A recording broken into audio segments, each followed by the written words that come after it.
What's good? I'm Joey Etch. You may know me from Double XL Mag and doublexlmag.com. Double XL higher level radio too with my guy DJ Digital. But today I got something special for you, and I'm beyond jazzed for it because just in time for the massive final lap tour that's going to span 23 countries in celebration of the 20th anniversary of one of the most iconic albums of all time, Get Rich or Die Tryin', I am joined by none other than one of the best things to ever happen in hip-hop culture, the legendary 50 Cent. 50, welcome.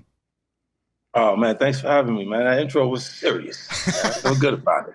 Nice. How you feeling, man? I'm feeling good, man. I'm in good spirits. I'm at Salt Lake. I'm rehearsing for the final lap tour. You're out there I'm right working now. on it. Right on. Starts on July 21st. Happy belated birthday, by the way. Yeah. I'm getting older, man. I can tell when I go to the gym, the shit hurt. We're going to talk about all that. But the final lap tour, man, that's an interesting name for sure. What does that title mean Yeah. to you? Well, I won't be able to commit to a tour as long as this. This tour's 93 dates. It'll be one of the biggest hip hop tours of the year because it won't stop. It'll just go through For sure. the year through next year, like until like I'll probably by the time we're done because of the groundwork that I laid, touring. See, with I literally can world tour. Like the other artists, when they say they're going on a world tour, it means they're going on the run Right. on the tour, but it's not a world tour. Like, but my music is you gotta think on the international territories, a lot of these places, English is their second language. So it's an even bigger leap for them to appreciate the music and enjoy it. So it takes time for them to understand it, what A- it is or whether they like it. And abs- yeah, the time that it's just coming full circle now because there's so many dates. Like what led up to the final lap was I was going to do 4 dates internationally, and Live Nation didn't want to do the 4 dates because they were like, it's going to be COVID. Like, you're not going to get through the dates or whatever. And then I ended up financing the dates. I paid for the arenas and shit and sold them out myself. And then it was like,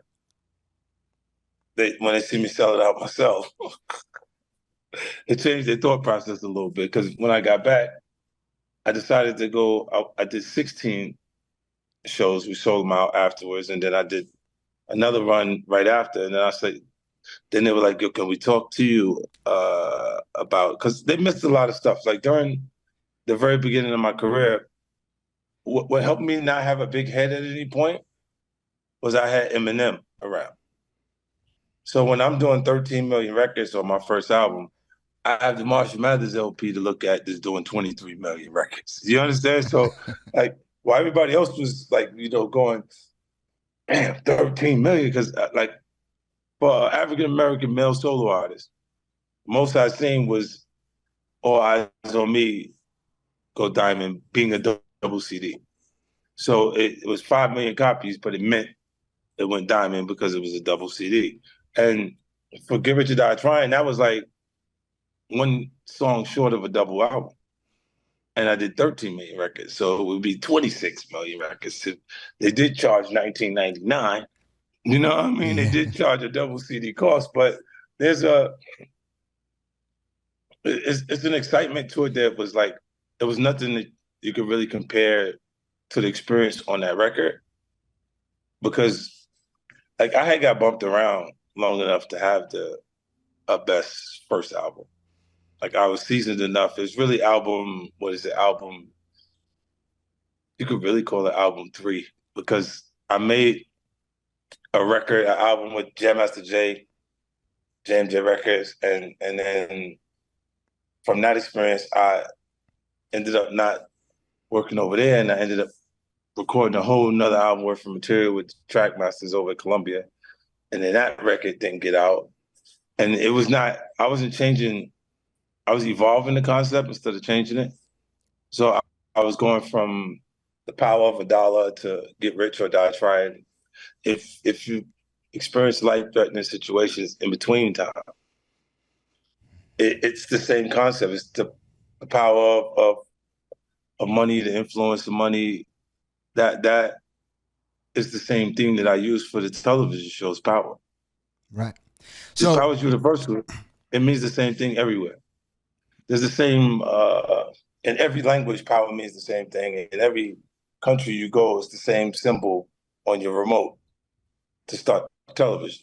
So sure. I just stayed into that pocket. That was the universal theme and concept for the record.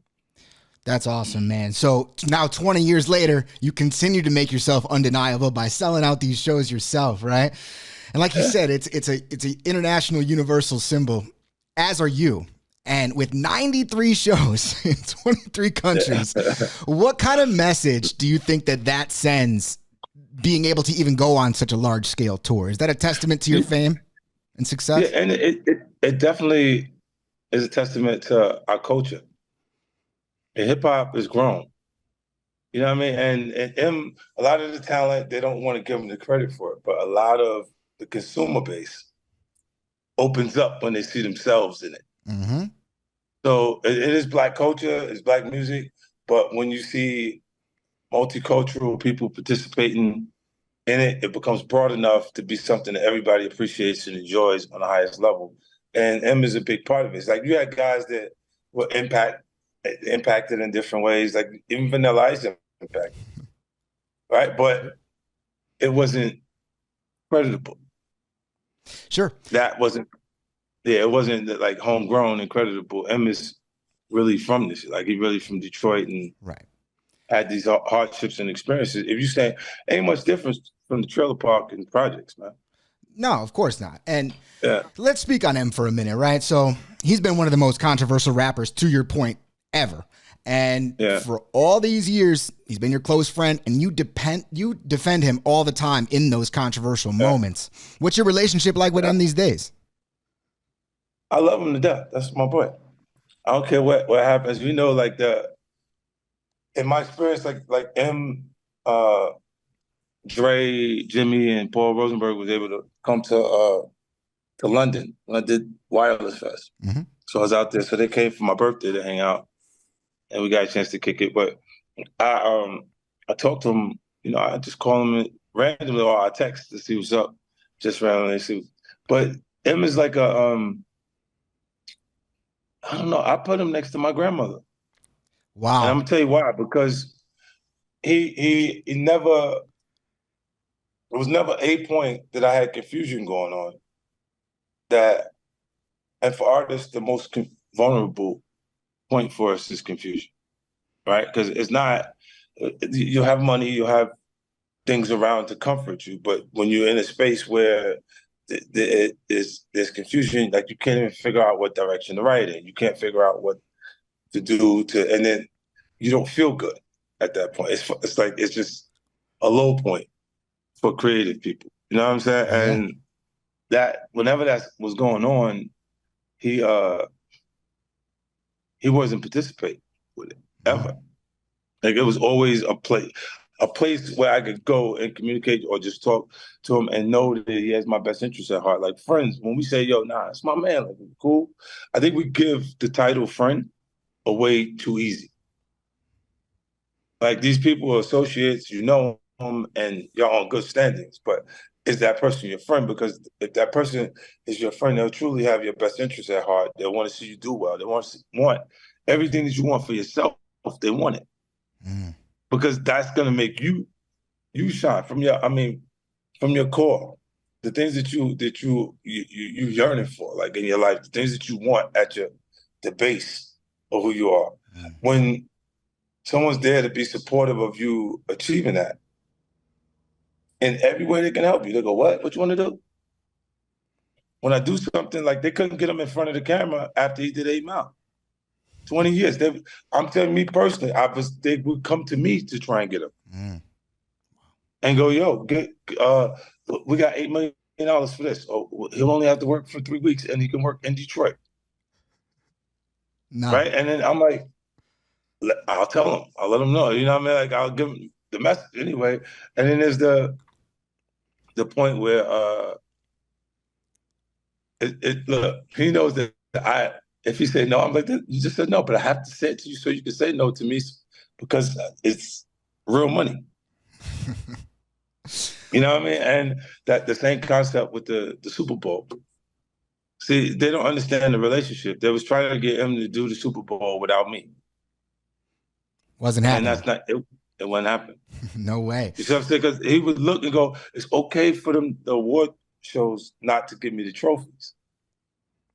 If you look at even Jay-Z's career, you can look at that and say the association to Beyonce is when he started to receive the 16, well, I think he has 16, 17 Grammys since he's been with Beyonce. Right? And you go, prior to that, one. Right. You see what I'm saying? So that came in association, like you see the kids even have Grammys. Like they don't sing yet. They don't sing. Right. They don't rap yet.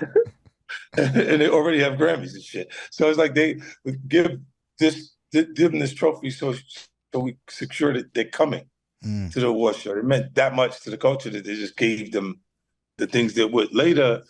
To me, I didn't care about the trophies. I said I'll get the checks. Right.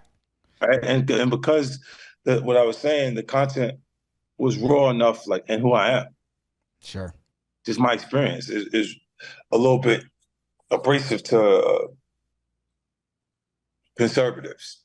Sure. You know, the way they see it. So they'll look at it and go, oh, okay, like, and I haven't experienced much that Jay probably hasn't experienced at Marcy, but what I would say is he has it's internal. Like he's a quiet person. So you don't see that you don't feel the energy that actually goes on in that environment. Sure. From him. And then I really don't care about that. Like I looked at a lot of the later people look at it and they honor those things. It didn't matter to me in the time period when we go down like fuck, don't give me the trophy. So what? Sure. You know, best new artist. They didn't give me best new artist. I sold 13 million records. It's the largest debut in hip hop album. And then you go, the new things that come, but I understand it because they didn't give me the best new artist because they were afraid that kids would want to be 50 Cent. Mm-hmm. You know what I mean? And then if in that point, boy, I was pretty rough around the edges. You know, like I've grown since then. But if you look and you say, nah, I kind of understand why they would be afraid that their kids would want to be 50 Cent. But if you look at things now in culture, hip hop, we love things that are damaged. Right. Wow. We pick up things that have been banged around, like in the process. Like it's like even most artists can make magic. Music, same thing. Because when you do it the right way, the music responds like magic. You can rarely get people to agree on things, right? Like they look how many people choose a different religion. Look how many people choose different political parties, so Democrats, Republicans, things, right? So it's rare to get them to be on the same terms. But when the right song comes on, they'll agree to enjoy themselves. You know what I mean? And that's the magic in it. And that's around the world. I don't care what the circumstances are. It'll make you feel better make you forget your circumstances momentarily. Sure. And let you enjoy yourself, you know? Sure. And even like the connection the music culture has to professional sports, because that is the biggest form of entertainment. If you look at the NFL, the NBA, the baseball, hockey, all of this, how many people go out to see these things? You know what I'm saying? It's a big experience. And then in order to have people perform on the highest level, they need the music to take their mind off of how long they have to do what they're doing to be that good at it. And you would know better than anybody else for sure. And in the 20 years since the album dropped, right? And the fact that we're celebrating 50 years of hip hop this year, how important is Get Rich or Die Tryin', in your opinion's impact on the culture? How important is that impact? I think, you know, what's more important to me, like 20 years is a hell of a milestone. And you look and go, what was I doing for that? Because when you're in it, you don't feel the days go by. You know what I'm saying? But when you really think about it, I look, I'm flattered. I get excited when I see the young artists do their version of it. You know, like some people don't like it. Like artists don't like when other artists do things with the music and stuff like that. But I actually can appreciate it. I enjoy it because it's a different audience. I know hip hop culture is connected to youth culture. You ain't supposed to have the best verse at 50, 52 years old, trying to kick the first. Get the fuck out of here. You ain't supposed to have the best verse. Not in this shit. You got the young artist, the guy who is you when you started. Sure. Trying to have a moment, and you still want to have the moment. Get the fuck out of here, man. Yeah. Like it's not supposed to go like that. And then you got guys that are completely committed to the craft and writing and like that. There's nothing else. The M doesn't want to do anything else. The only time they was able to get him back in front of the camera was because I was directing BMF. I got him to come out and play White Boy Rick for me when I was shooting in Detroit.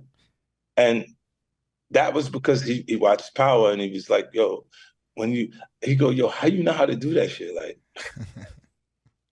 yeah, because we spent so much time on the music in the studios and shit like that, that I would gather whatever I felt like was dope, like good material and shit like that. And then I come and I just press play and I watch him and see if I don't get no response out of it, I would really scrap the record. I wouldn't do it. Like I wouldn't use it if he didn't respond to it. Like that and hear the record like it meant something, then I'm like, nah, I'm not using that shit. That shit didn't. Yeah. Let me see. Yeah, like that. That's just my silent test of is this shit good? You know what I'm saying? Like, and yeah. That's it's amazing, cool. man. Because it's like, Yeah. obviously, you know, someone like that has a deep personal impact on you, right? But to everyone else, he is just beyond superstardom, right? And when you see stuff like that, in your opinion, personal stuff aside, like what kind of impact do you think Eminem has had on hip hop culture in its 50 years? Yeah, I think, look, it's unmeasurable, man.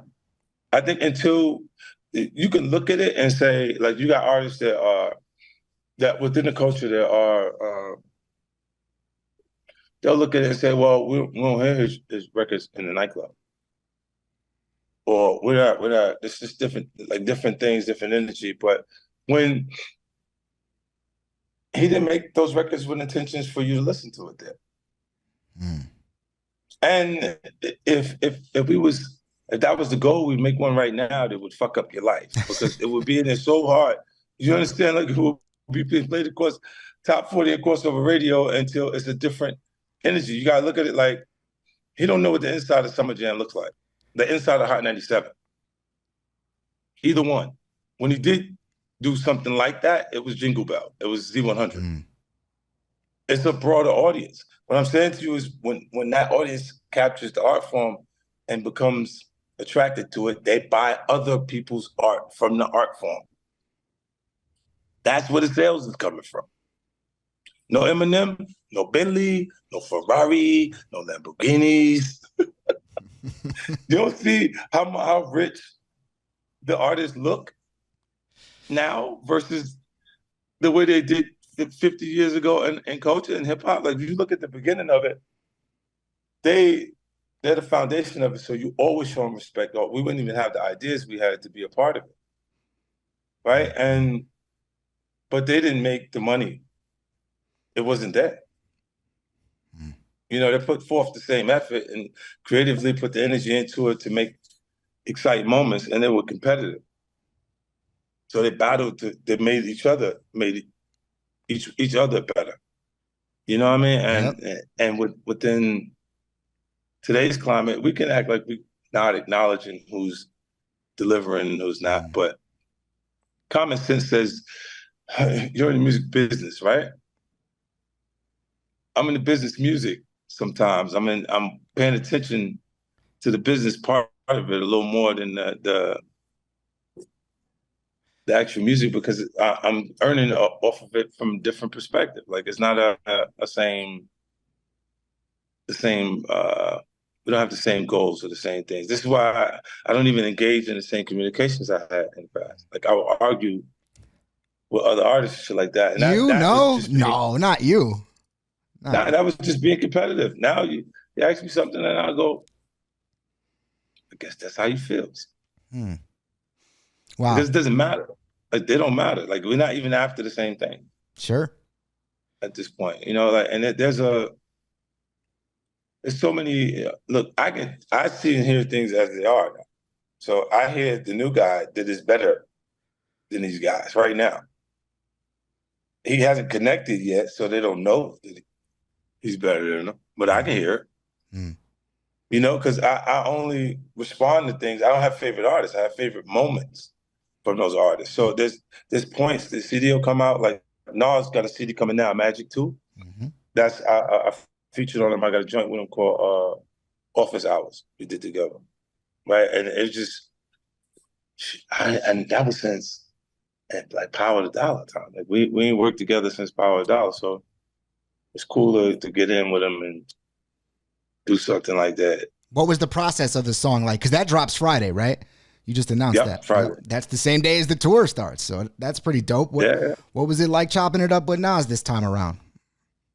I mean, it's good. Like, it's interesting. The relationship is different, right? Because we're in two different places now. Like, it was like, Nas, like, when I first interacted with him, he was like, yo, who's that? Like, because the How to Rob record got his attention. Mm-hmm. And he's like, yo, that's like when I first came out, like, that energy is like, oh. And he just wanted, like, to see who I was, like, for me to be around and shit like that. And then he let me come on tour with him. He didn't have to do that because there's other artists there that like Nature was there, and there was other people there that could have been on that bus, like in that slot. Mm. And he let me come. He let me come because he just wanted me to, hang out. Yeah, he was there too. Early on, we went on the tour. See, Jay didn't understand it because he's like, look, he was ahead of us. Nas was, look, he had what he had, and I was looking at going, you gotta be careful. It's because he was smarter than the music he was releasing. Mm. When that happens, you can look, you can teeter into where KRS is at. When KRS started being a teacher, not criminal minded, because criminal minded, there's nothing better than that to me. That period is different. That energy was nuts. You know what I'm saying? And there's but yeah, he was smarter than the things that he was saying on the records. Because he was around, look, what he said on the records matched how things felt in the environment, not who he was actually here. Sure. So we'd be on the tour bus and he'd be like, and he's reading books and stuff like, and Ye's going, what the fuck is he doing? I thought he went to jail for went to jail for snuffing Jesus and fuck with bitches for peepers and all of this shit from his first album. And yeah, he didn't understand it. Like, there's different shit that goes on with us. Like Ye, at that point, he associated a suit with a funeral or a court date. Because the only time there was a suit around us, or if we was wearing them, was we had to go to court or it was a funeral.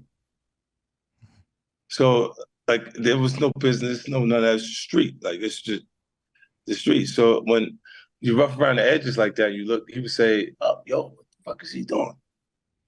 He's sitting there reading books and shit.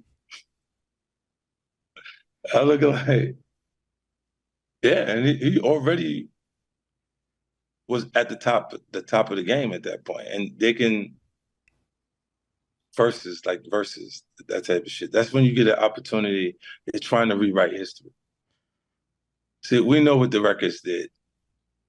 We know how everyone's stats, how they, remember that saying, what they say, men lie, women lie, numbers don't. Mm-hmm. Right? But when we look at the numbers, they're there. still none of them fucking, they're still not fucking with me. No, they're not. In fact, no rapper. You mentioned not a lot of rap tours are doing it this year, but no rapper is out here doing back to back to back to back shows, 93 dates, all kinds of countries and things like that. Like, how do you even pull that off? How do you prepare for it? Yo, I laid the groundwork for this. I've traveled. I've been to like I just posted Mumbai, India. Mm-hmm. I've been to India. I've been to Kosovo, Croatia. I've been to parts of Africa that they haven't even seen because the dates can't be done on this tour yet with 93 days because we don't have any Africa in there. There's no Thailand, Taiwan, Taipei, Bangkok, Japan, China. These joints, you got to hit these spots. Like I went to Japan on the anger management tour with him. See, they haven't seen me since. So when this is the final lap, I'll tap in to see him before I stop the tour. So after that, then I'll be, if they ever see me doing anything, it'll be smaller and I won't go that far with, how the show is. And obviously you can do things that you can't do on a shorter leg because of the proceeds connected to the tour. Production wise, you can do shit that you couldn't do because it doesn't even matter. Like you're going to cross the year, everything. Yeah. So, the IRS is going to be there looking for that money. Oh, okay. All right. So now I heard you mention a couple times the production value of this tour is like epic. What are some of the things that fans can expect? Well, I just didn't want to do the same show that I'd done every time that I went out, like the way I was doing it. And a lot of times in the early stages of your career, you're doing the muscle show, especially when you got a hit album. Then you can kind of run through the songs and the excitement of it at that point, because it's the theme music to the people's lives at this point. Look at it like the hot record right now, right? Let's take the baby, Shake Something, right? When that record comes on, think of the kid that's in college right now, just partying every available moment that he has, right? So he get free, come on, let's go party, have a good time. When that particular record comes on, everybody is in agreement to enjoy themselves, right? So at this point, his core, the audience is out and socializing right at that point, becomes his core audience at this point, because they'll understand and appreciate him differently because his art created that was a part of their experience and their journey. They'll know the words to the song without sitting there trying to learn it. They're not watching the YouTube word video. They're knowing the shit from it playing and them enjoying themselves and remembering some of the lines as it goes until you know the whole song. Sure. So those people later, the people who were that, in my experience, are already successful in their field that they were studying to be in college at that point. They have the drink that they would have at the nightclub, in their wine cellar, their bar at the house. They're doing it in the privacies of their home because their kids are out at the party. So now it's an opportunity for them to kind of, they go, now I'll take you to that concert because they know the music and their connection to it. And I take the kids to the concert to see that because that's going to be different. And they know that, what it is, or so they can understand why we connected at that point. And it's, go ahead. It's cool, but I think that's just why my interest in television showed up, is to reach my core audience. Like, I know where they're at. Sure. So that's sort of the way that you've seen your core audience evolve over the past 20, 25 years. And I can testify to everything you just said too, because I'll put patiently waiting on with a glass of wine right now. And be back thinking, yeah, I remember this. Like, and then it's just music marks time. So there's, even when you think in storytelling process, if we go into the 1990s, your music supervisor is going to find music that was a hit or something that reminds you of the 90s. As soon as it plays, it takes your head back to that era. Like Raising Canaan, for instance, when I'm doing a spinoff, if they didn't know, I understood the significance of the time period. that's where you start making viral moments based on songs or like that. Even in BMF when they go on the what was the song in BMF? It was the one everybody started to can't stop the rain. Mm-hmm.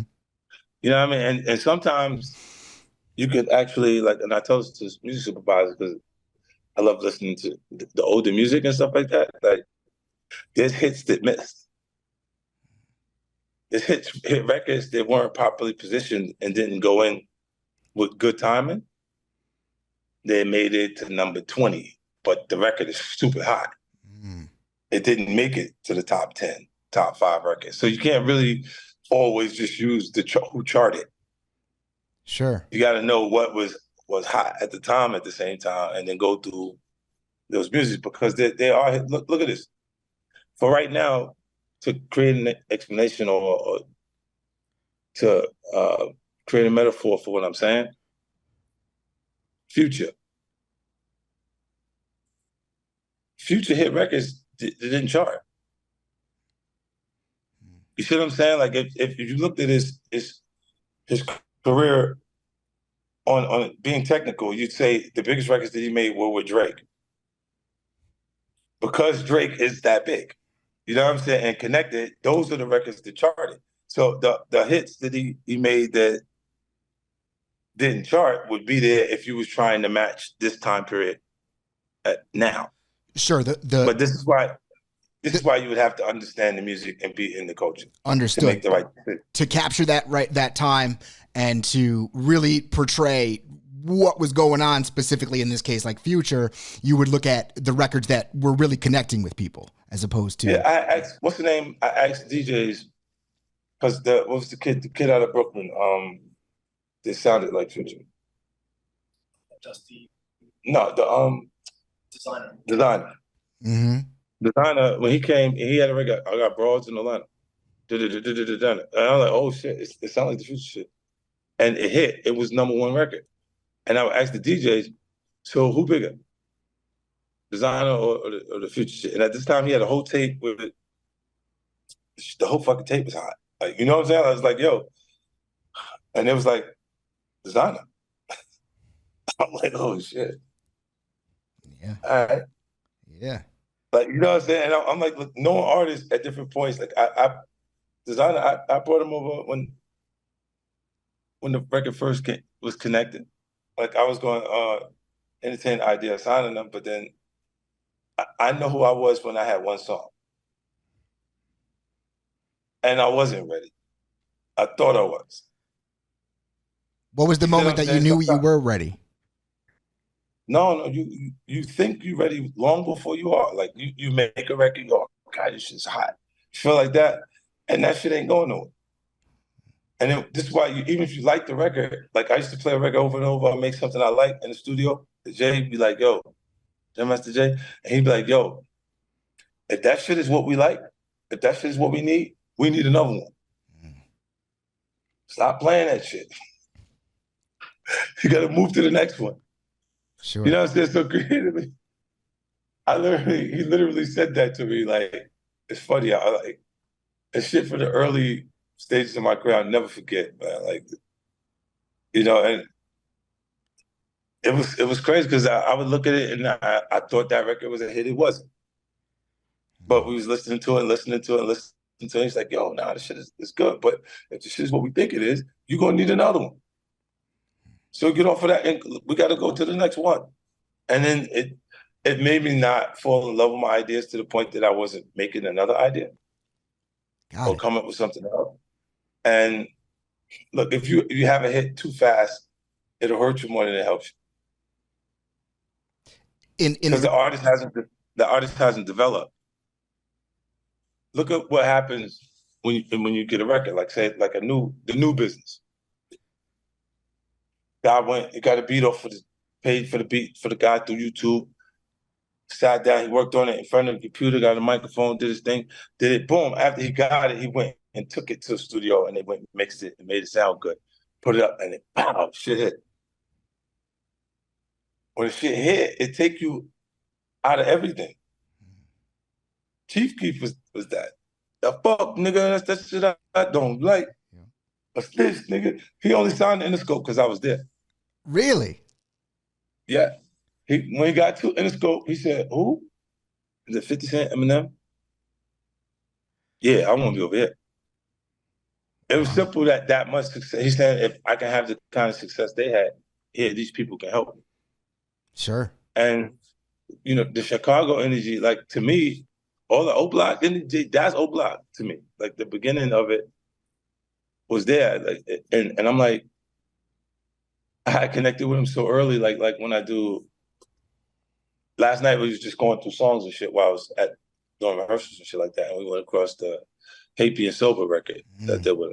It was him, me, him, and Wiz on the joint. Mm-hmm. And it was just ill because he was so rough. Like, he was so Chicago that he didn't understand what was happening. I'm telling you, that. Like, and I fuck with him. Like, I like when I see it coming out and I know it's not like it's hood, like the hood. I kind of like it. Like, I like the artist more because it's what I was before I started to figure out Sure. what's going on. But And so in that moment, did you offer up, Keef, any advice when you got on that record? yeah, I only one got in LA. I got him out there. They couldn't get him to go. Larry Jackson, these other guys there, these Ivy League guys, tying sweaters around their waist and shit. They couldn't get fucking Chief Keef to listen to nothing. You know what I'm saying? Like, when I called him, he's like, yo, what? I said, yeah. They was asking him for specifically what was going on, right? He had a walkthrough. They wanted to give him $7,000. This is what chopping them. The shit I don't like record is really starting to connect in Chicago, right? And I go, they was like, yo, leave the little money, come out here so you could get the album right.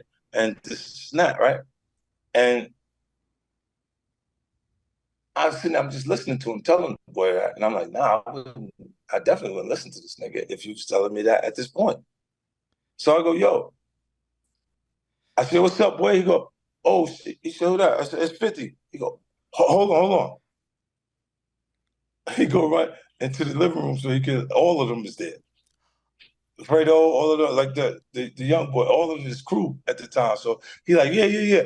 So what's up, Fifth? Start the conversation over, right? And I was like, yo, I'm in LA, man. Come out here. I said, I said you had the little thing, like a walk to a party, like some shit you gonna do out there in Chicago. I said, how much they gonna give you? He said, 7,000. I said, oh, don't leave the money, nigga. What the fuck? You gonna leave the money? He said, that's what I was thinking. He said, that's what I was thinking. I'm like, nah, look, go to the party. Y'all go do your thing there, right? I said, when y'all done, y'all be done like 3:30, 4 o'clock, right? Y'all go straight from there to the airport. Your 5 o'clock flight, we make it early in the morning. Y'all come be here overnight. So early in the morning. So he go, bet. That's how I just got to LA. Or they would have never got to him. He didn't really understand what was going on. They looked at him to Chicago as the hottest thing in the world. So they telling him, you hot, fool. 50 calling you because you hot, not because you need to listen. So they're looking at the whole thing wrong. He made his wankster and didn't show up to his In the Club video. You see what I'm saying? Like he made the record that connected him and started for him to take off. And then the next record was Happy and Sober with me and Wiz that would have put him in a, and it still delivered at radio. Right.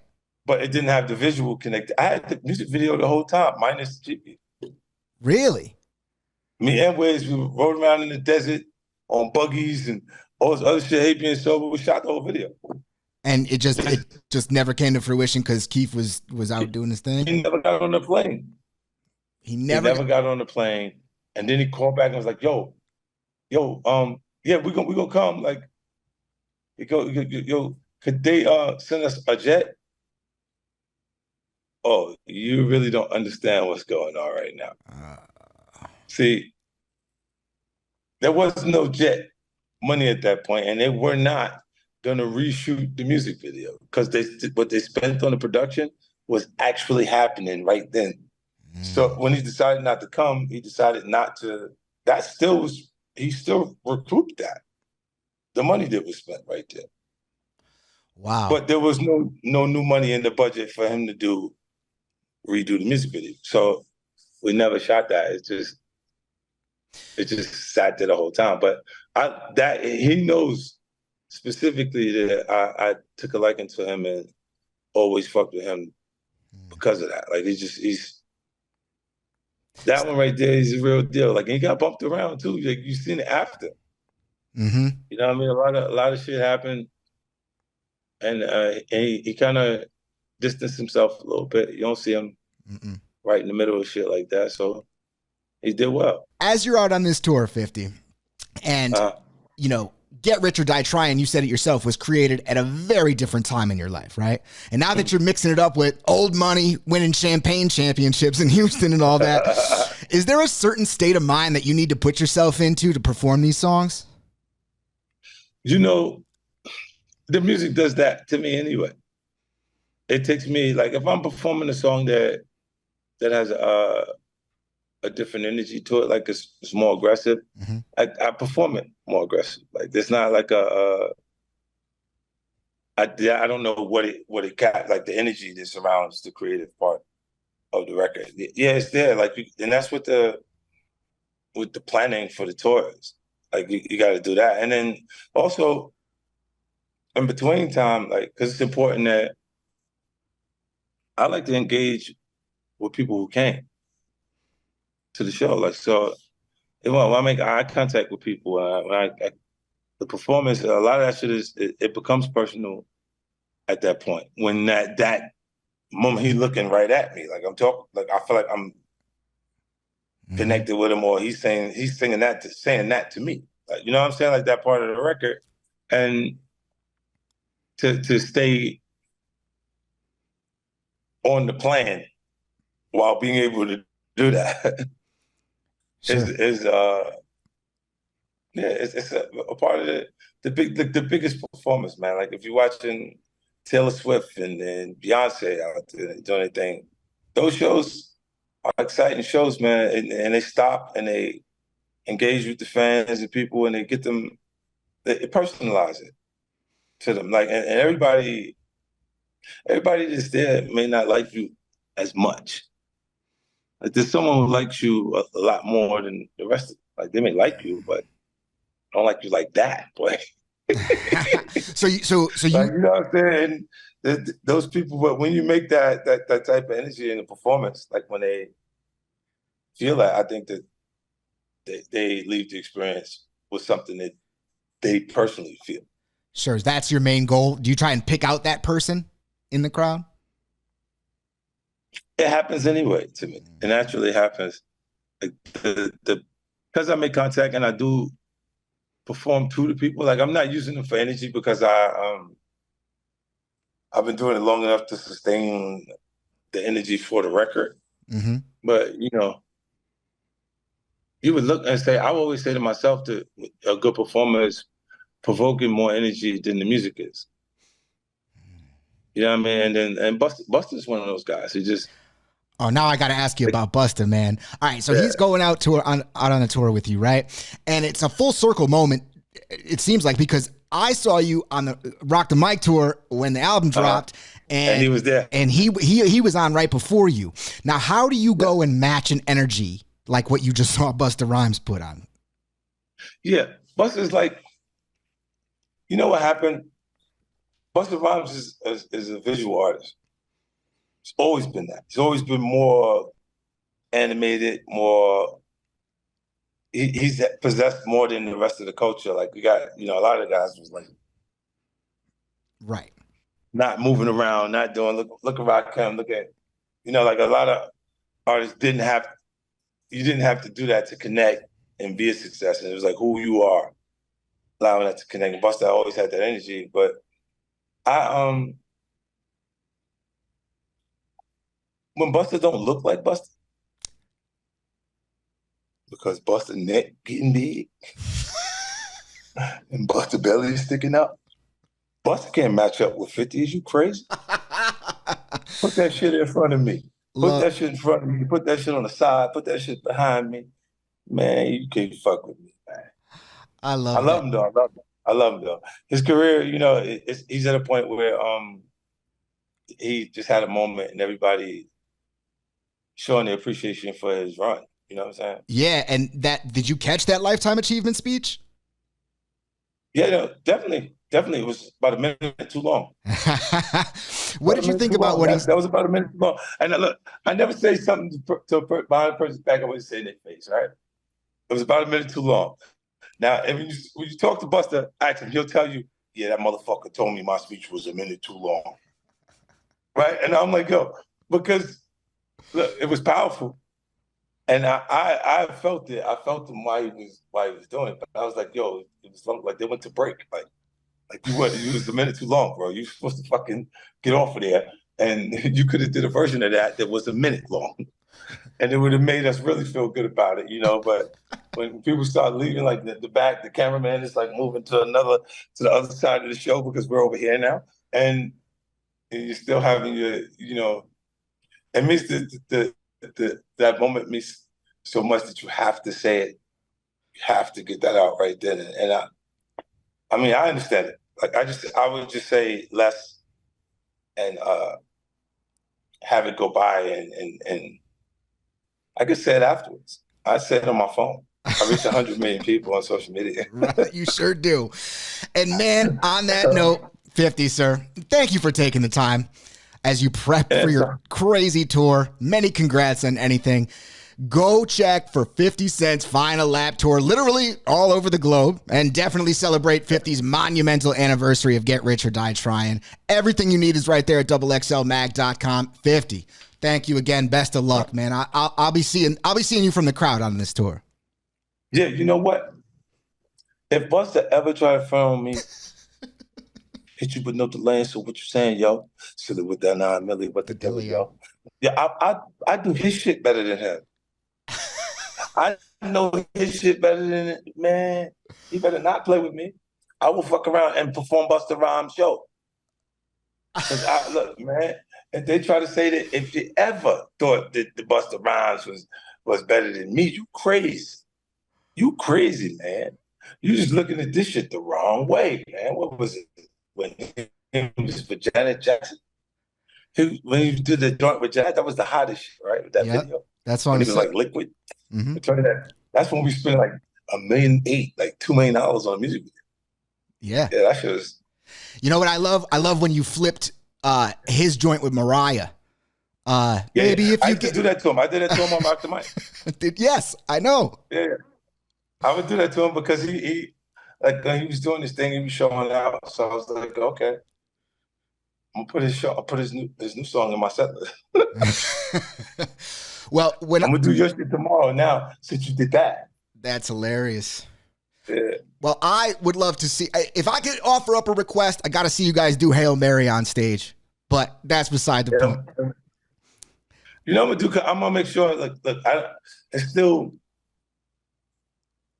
blocked time. I got so much shit that I would form. So I still have to make choices of what to place and what not to use at different points. So I think because people are filming everything, that the best show will evolve. It won't be the same. Now, are you performing the entire album or just select songs and sort of just rock doing your thing? I get to a lot of it. I get to a lot of the records like in the album. And then but there's points where I have to make decisions whether I do 2 verses because I was writing 3 verses on those records. Like, so do I do 2 verses or do I do chorus, verse, chorus and get out of that and do something else but have the momentum. It's important that the momentum of the room is right. Got it. You know what I mean? So just want to do that at the same time. And it's cool. This is the fun part because when you're not occupied with figuring out a new artist, when it's new material, you still conscious of the words, everything else. Like when when I've lived with the records and I know what energy to expect from the move. Like I know what to expect from an American-based audience and the difference in the international territories because I've done it long enough. And then what I can get away with and what I can't get away with, production-wise, doing things at different points. Like I would try certain slower songs and do different things to make it go up and down. When I'm in overseas and stuff like that, and in America, you look, a lot of the new talent is there. They really got like 2 songs, 3 songs. So the whole show is they got to go up and stay up as long as they can, and then get off the stage and go home. Because if you don't have like a catalog of material that's going to ignite or excite the audience, then you can't afford to let them come down. But you know what I mean? Like, but you want to take them on a journey. Right. So I mean, and I have records, and different tempo records that are all #1 records, like charted. Yeah. Yeah, like really, like the whole half the fucking show's like a #1 record. So you can choose to enjoy yourself or not. But it's #1, baby. Yeah, it for sure is, man. And I don't know how you could not enjoy something like that. Again, 50. The final lab tour, 20th anniversary of Get Rich or Die Tryin. Thank you again for spending the time with me. I appreciate you. Best of luck.